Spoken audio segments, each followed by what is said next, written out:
le Président. Il s'agit, au travers de cet amendement, d'ouvrir le ticket restaurant aux chefs d'entreprise non salariés. C'est un amendement que j'ai déjà déposé ici.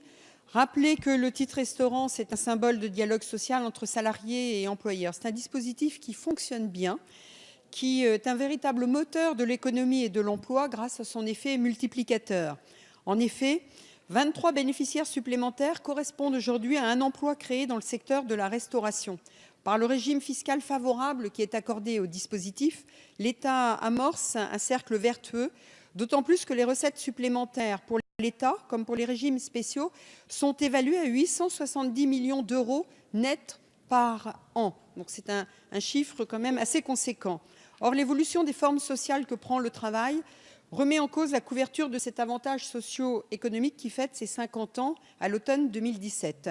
Aujourd'hui, la France compte un peu plus de 3 millions de travailleurs indépendants, qu'il s'agisse des auto-entrepreneurs, chauffeurs, livreurs, artisans, infirmières, professions libérales et d'autres encore.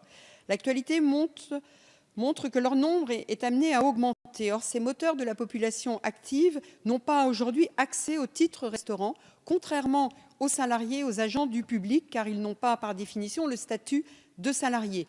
Alors, s'ils ont accès aujourd'hui à certains avantages sociaux autres, tels que les chèques vacances, les CESU préfinancés ou l'épargne salariale, ils ne peuvent prétendre au bénéfice du titre restaurant, alors même que l'activité professionnelle qu'ils exercent justifie à elle seule le droit à une prise en charge d'une partie de leur pause méridienne. Alors, différents autres régimes de prise en compte des repas existent, mais ceux-ci peuvent être lourds de complexité administrative, notamment lorsqu'il s'agit de justifier les frais de repas pour déterminer notamment le résultat imposable et déduire les frais de repas supplémentaires. Je vous propose donc ici l'extension d'un dispositif qui pourrait être intéressant pour les travailleurs non salariés.